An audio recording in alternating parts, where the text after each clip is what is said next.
kabajamtoota chaanaalaa Arjuun Fan jirra jirtu isiniin jecha akkuma kutaa takkaffaa qopheessinee isiniif dhiyeessinetti iskool live waan jedhamu jireenya mana barnootaa keessaa dargaggeessinoo maal mana barnootaa keessatti dalagaa dhalaanoo maal mana barnootaa keessatti dalaydii waan jedhamu jechuudha. Takkaffaa irratti gaa iskool live keenya keessatti wanti nuti marsaa lammaffaa keenya keessatti iskool live jechuudha. Ijoollee dargaggeessa hanga tokko nama interview goonu qabannee mee dhalaan bareedduu fi dhalaa fofokkatu tamtuutu barnoota irra danda'a waan jaamurratti ni gaafanna. Lammaffaan ammoo dhalaalee sana keessaa dhalaa bareedduun maaliif yeroo hundumaa qofne maaliif qabxii babbareedduu fiddii dhalaa babbareedduun maaliif dhiira fofokkattuu sammuu qabdu jaalatti waan jaamurratti interview godhan jechuudha. Iccitii kana baasuu qabna jechuudha. Maaliif jennaan maaliif jennaan barattuu takka jira kilaasii kiyya keessa akkaan bareedi qalbii nama fuuti takkitti kana laaltee barsiisaa takkastatti shookiin harkaa buutee barsiisaa maali dhalaa babbareedduu ilaa bulee qabanii fi barsiisottiin illee jechuudha. Fofokkattuu ammoo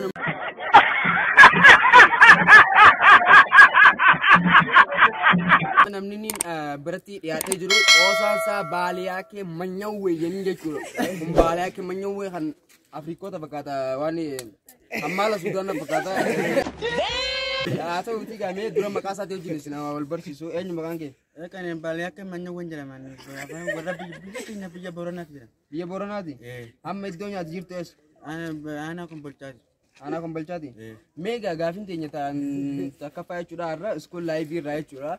Dhalaa babbareedduu fi dhalaa fofokkattuu tamtuutu qabxii irra fidaa waan jedhamu irratti mee Baaliyaa kee Manyawwee? Ni beekan tan. Bareedduu irra fida. Bareedduu? Maali bareedduu irra fiduu dandeessitee yaadda? Maali isin qaawwan bareedduu taatee qalbii nama fuutu jetta. Fuutee qabxii akkanumatti irra guuranii fi eenyu irra kaa'aa qabxii tan akka bidda baruu dandeessu.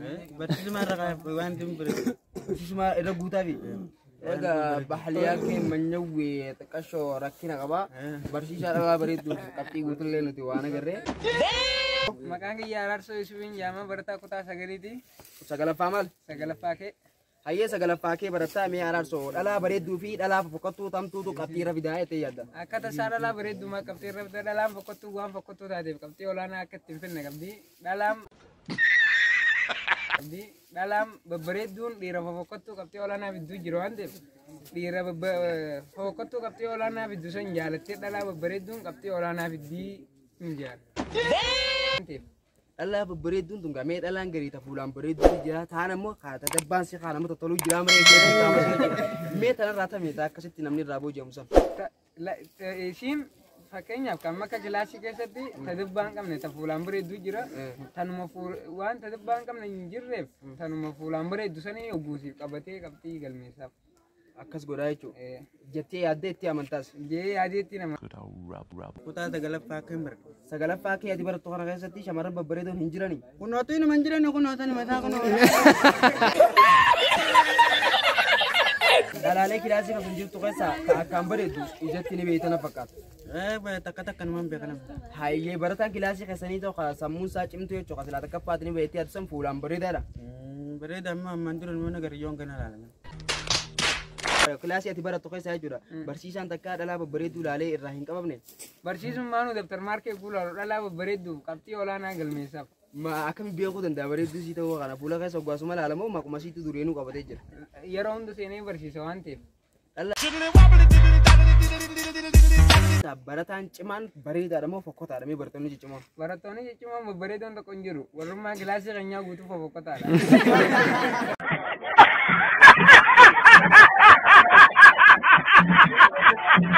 Akkuma itti yaadame akkuma Oromiyaa guutuu yookaan ta'u akkuma Itoophiyaa guutuutti yoo ilaalle ilaa takkarraa kaanee ilaa hammaas geenyutti barataa cimaa bareedaa takkaan agarree garuu dhalaan babbareedduun isa kana fayyadamti jechuudha. Dhalaan babbareedduun sammuu qabdu hin jirtu sammuu barataa saniitiif fayyadamtee qabxii olaanaa galmeessiti waan ta'eef. Reeki jamma kaa fakkeenyaaf Araarsoo kiyyaa nafsee homaati shaqlaa marbee siin jettu moo akka haalli isin itti boojitee barataa kana harka galchuu dandeessan meena. Barataa kana oguu bira dheeyite bareedina ishiitiin yeroo takkitti dura dabattu qalbii fuuti barataa kana.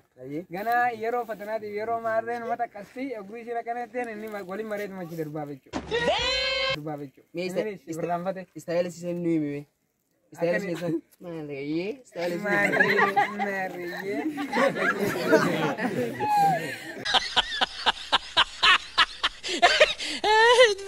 Gaafi deebii har'a qabannee jirru iskool laayifii kutaa lammaffaan keenya kana fakkaata.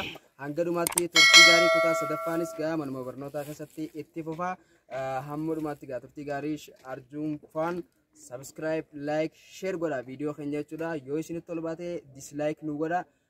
Like irraa dhiistanii dislike'iinis nu fayyada waan ta'eef dislike nu godha. Waan ammoo rakkoo nuti qabnu koomentii jalatti nuuf barreessaa.